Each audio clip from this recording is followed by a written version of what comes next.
Hi, for our presentation, we did Cuban migration.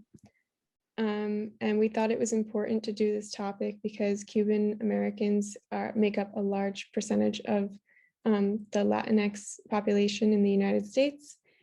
And I'd like to start by talking about some history about US intervention in Cuba, going from the late 1800s to the mid 1900s. So it all started with the Cuban War of Independence in 1895, where the US intervened in this war in order to protect their own interests there, their own financial and economic interests there. And the Treaty of Paris basically allowed Cuba to become independent, but it gave the United States the ability to intervene in Cuban affairs. And then on that, basically after that, the Treaty of Commercial Reciprocity in 1903 and various US economic investments in the Cuban economy allowed the US to become involved in Cuba's sugar industry and revive that industry. And by the mid 1950s, short-term assets and long-term investments in from the United States in Cuba were estimated to be at $312 million, and real estate investments were around $150 million. So there was certainly a financial incentive for the US to become politically and economically involved in Cuban affairs. So from the 1950s to the 1960s is when a lot of people think of Cuban-American relations because a lot of significant events happened during this time. So during the Cuban Revolution, in 1959, Fidel Castro became the socialist leader of Cuba and basically defeating the US-backed president Fulgencio Batista. Like I said, he was backed by the US government, but Fidel Castro ended up becoming the leader for many years. And then in 1961, the Bay of Pigs invasion happened. So basically, John F. Kennedy, the president at the time, deployed a brigade of 1,400 CIA-sponsored Cuban exiles to overthrow Fidel Castro. And to continue, they announced an embargo in February of 1962 on Cuban trade because of these tensions. And this all culminated in October of 1962 when the US discovered that Cuba permitted the Soviet Union to build nuclear missile bases in Cuba. So this was basically a result of the Cold War, and now Cuba had become involved in the Cold War alongside Russia and the United States. And basically what resulted of that is that Kennedy demanded that the Soviet weapons were removed from the island, and he ordered a naval quarantine of Cuba, which caused a 2-week standoff. So before we get into more of the Cuban experience in the US, I'm going to be going over the 5 different waves of Cuban migration. The first of these was the initial wave lasting from 1895 to 1898. Following this, there was the wave from Castro's revolution from 1959 to 1962. This was followed by the Freedom Flight, the longest lasting of the waves, which went from 1965 to 1973. After this was the Mariel boat lift, which occurred in the year 1980. And finally, the last big wave of Cuban migration was with Los Balseros in 1994. The initial wave of Cuban immigration primarily resulted from the regional turmoil due to the Cuban War of Independence. And as a result of this conflict, over 100,000 Cubans, which was roughly 10% of the population, fled to the US. This wave of immigration consisted mostly of unemployed tobacco workers who immigrated in search of work in US cigar factories. Due to the influx of these workers, the cigar industry flourished at the time. And there's an image of a typical cigar factory at the time. A prominent figure who contributed to the booming cigar industry was Vicente Martinez Ybor. Ybor fostered the cigar capital of the country in Ybor City, where a steamship line connecting Havana to Florida ensured an endless supply of workers. And by 1900, roughly 16,000 Cubans inhabited Ybor City alone. The next major wave of Cuban migration was due to Fidel Castro's revolution in 1959. Just 4 years after successfully overthrowing the US backed Batista government, Castro's regime accounted for roughly 215,000 Cubans arriving in the US. In fact, it wasn't until Castro came to power that the US has seen consistent influx of Cuban migration. Unlike many other Latino immigrant groups, this wave of immigrants consisted mostly of highly educated, wealthy, and predominantly light skinned Cubans with a wide variety of skills. For these reasons, this wave of Cuban immigration is often known as the Golden Exile. This demographic also largely accounted for their unique treatment upon arrival, for instance, with US legislation passed in their favor, but this will be covered in more detail later on. And the surge of Cuban immigration was also the first wave in which immigrants arrived via commercial aviation, a program that utilized these commercial flights from 1960 to 1962 was Operation Peter Pan, in which 14,000 unaccompanied children were sent to the US, some never seeing their families again. After Castro opened the port of Camarioca in 1965, President Lyndon Johnson authorized freedom flights, twice daily flights funded by the US government, that brought Cuban immigrants to America. Incredibly, over 250,000 Cubans arrived in the US through these freedom flights between 1965 and 1973. Most Cubans in this wave fled due to harsh economic conditions and the lack of political freedom under Castro.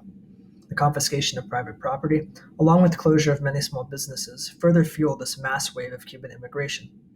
As such, this wave of immigration predominantly consisted of skilled and semi skilled workers of Cuban society seeking freedom in the US. Interestingly, after the freedom fights concluded in 1973, Cuban immigration to the US remained stagnant for over half a decade. Nevertheless, the freedom fights were significant in that they were the most extensive immigrant resettlement program in US history. And here are some pictures of Cubans arriving through these freedom flights. Castro's opening of the port of Mariel marked a turning point in Cuban immigration to the US. In a period of just 6 months, over 125,000 Cuban refugees arrived in America via boat in what is known as the Mariel Boat Lift. Unlike previous waves, however, a majority of these refugees were blue-collar workers, with additional groups of criminals and the mentally ill sent by Castro. Additionally, many of these immigrants were uneducated and predominantly non-white Cubans.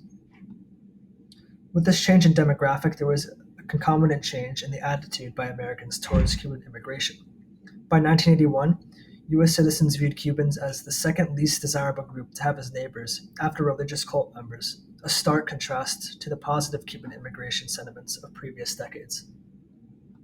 After the fall of the Soviet Union in 1991, the already failing Cuban economy shrunk 40% by 1994. As widespread riots began to occur, Castro allowed Cubans to once again leave, starting in August of 1994. Over the course of 1 month, upwards of 30,000 Cuban rafters were rescued by the US near the Florida coast. Interestingly, a 1995 survey of Balseros detained at Guantanamo Bay found that many of these refugees were more younger, light-skinned, and educated Cubans compared with the general population in Cuba. Another survey between 1991 and 1994 agreed in finding that a majority of the Balseros were skilled workers. This final wave of Cuban immigration is often considered the most striking, as Cubans arrived in essentially anything that could float. The most common mode of transportation was via wooden or styrofoam rafts, which were often overcrowded and highly unreliable. As such, the Balsero crisis of 1994 is known as the most extensive search and rescue operation conducted by the US Coast Guard in American history. And here are some examples of Balseros coming in a raft that is made of a truck, and below that, a more typical example of what a Balsero raft would look like. Finally, before going into the Cuban experience in the context of US society, here's a short clip of a more recent case of Cuban immigration to Florida. Hamilton has shown you many incredible stories of Cuban migrants arriving in South Florida on their makeshift rafts. And today we hear from members of a group who were able to videotape the moments when they arrived last week. Local 10's Hal Tovella has their emotional story.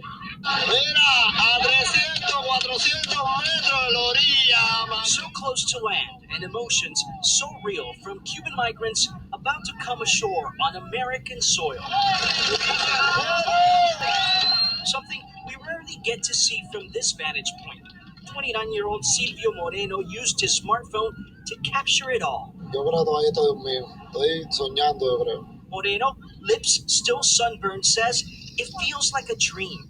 He was with his father when we met, 2 of 21 who were on the raft that left Mariel April 1st. 18 hours later, using GPS on a phone, they saw Marquesa Key, an uninhabited group of islands 20 miles west of Key West. Here they are, pouring water into an overheated engine they took from a truck. 2 months they spent buying materials, pieces of wood, pine trees, screws. They went into the woods and built the raft in 2 days. The engine died on them a couple times. At night, the stars would guide them. And the will for a better life, they say, got them to shore. God is with us, their boat says. Such joy. Hard for them to explain, but easy to understand when you see this man kneeling on the sand. Matt Savella, Local 10 News. And one of the 20.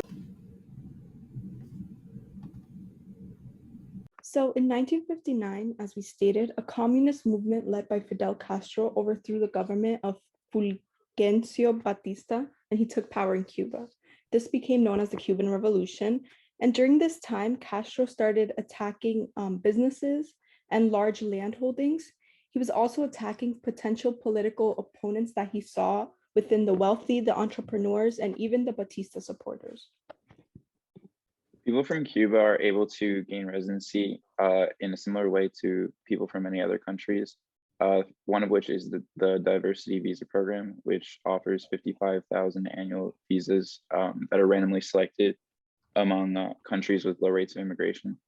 There's also many legal programs, immigrant visas and refugee admissions. Anyone who's qualified as a sponsor to the United States and also US citizens or permanent residents can petition for spouses. And then Cuba also has, what makes it special is it has some specific programs that are specialized to it. The first of which is the Cuban Adjustment Act. Natives or citizens of Cuba who have been admitted to the US and reside here for a year can be considered for permanent residency. And this allows Cubans and their spouses and children to become permanent residents. And then the second, which is the Cuban Family Reunification Parole Program.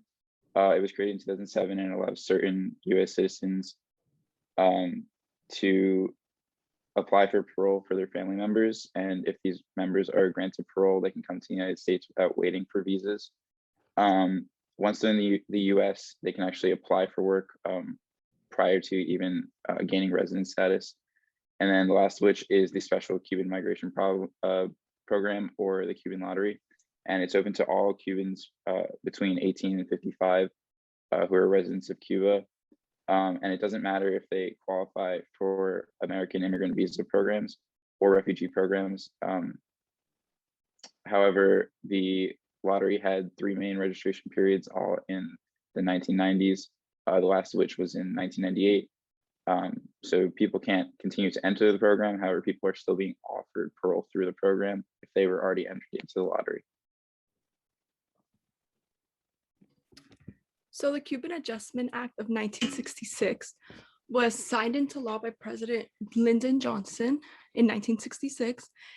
And this act is also called the 1 Year and 1 Day Act. So previously, the law allowed Cuban natives or citizens that live in the United States for 2 years to apply to become lawful permanent residents by getting a green card. However, this law was later changed to allow Cubans to apply for permanent status after 1 year and 1 day of living in the United States. So wet foot and dry foot policy. This policy was passed by President Bill Clinton in 1995. And it basically means that Cuban migrants who are found at sea with wet feet, they're returned to Cuba or they're sent to a third country, but those that are found in US soil with dry feet, they're able to request parole and they're able to get permanent resident status under the Cuban Adjustment Act. However, in 2017, President Obama, he ended this policy. He argued that by ending this policy, we would be treating all immigrants the same way.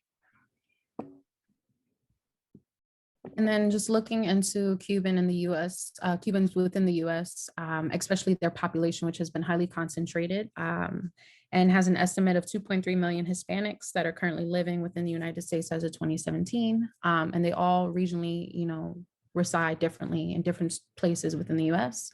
We have 77% that reside in Florida. We have 4% that equally live within Texas and New Jersey, and 3% that also reside in California. This makes, Cubans the third largest populations of Hispanics within the United States, alongside and tied with Salvadorans. And in relation to the topics and ideas of wet foot, dry foot policy, that definitely helped improve the US relationships within and throughout the presidency of Barack Obama, which led to normalization.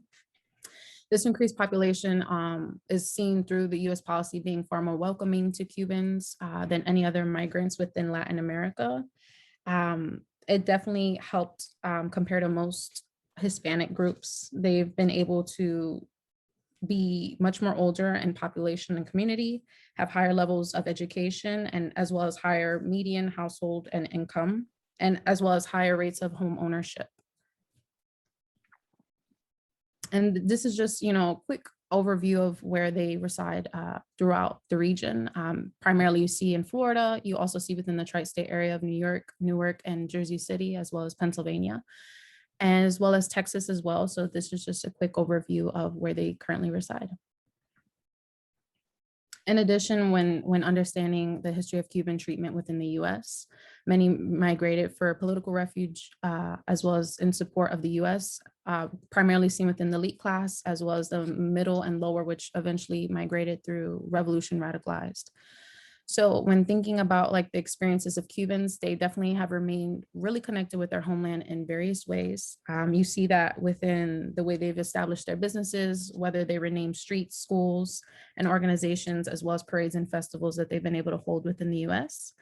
And this is also seen within residential segregation, which has allowed Cubans to really develop that barrio sense that they have had in their homeland. And they've also continuously secluded themselves within neighborhoods. And this has highly been empowered within the populated communities, such as, Miami, Florida, or New Jersey. And just some interesting facts about Cubans today within present day US. About 16% of US Hispanics ages 25 or older have obtained at least a bachelor's degree, compared with 27% of Cubans. So they've been really successful in obtaining that. And then when looking at Hispanics, the median annual personal earnings for those ages 16 or older have been 25,000, compared to Cubans that have been 28,000. And then lastly, the rate of home ownership among the US Hispanics has been 74%, which is lower than the rate of Cubans, which overall is 51%. So considering US policy has definitely, been welcoming and supportive of Cubans, it's definitely shown how progressive they have been able to be within the United States. So the Cuban refugee program was authorized by President John F. Kennedy in February of 1961. The federal assistance for Cuban refugees had begun in the year 1960 under President Eisenhower, because of the growing number of Cubans that were fleeing Cuba. However, President Johnson, he saw that it was beyond the ability of the states and the volunteer agencies to be able to help Cubans. So he assigned this responsibility to the Secretary of Health, Education, and Welfare, who was Abraham Birbikoff at the time. And in 1962, the Migration and Refugee Assistance Act was enacted. So basically, this became the responsibility of the Florida State Department of Public Welfare, who was representing the federal government. And they set up their office in Miami, which was really meant to assist and provide child welfare services and medical care for Cuban refugees. And as we see from this chart, the majority of the money actually went to welfare assistance and services, but a lot of it also went to education, as a lot of the people who were migrating were bringing their children, and then those children were not able to attain education once they arrived here. So some future research suggestions we have are how immigration of Latinx countries, including Cuba, may change in the future, and how these changes may be influenced by the governmental rule in the US or by Cuba. So here are resources that we used.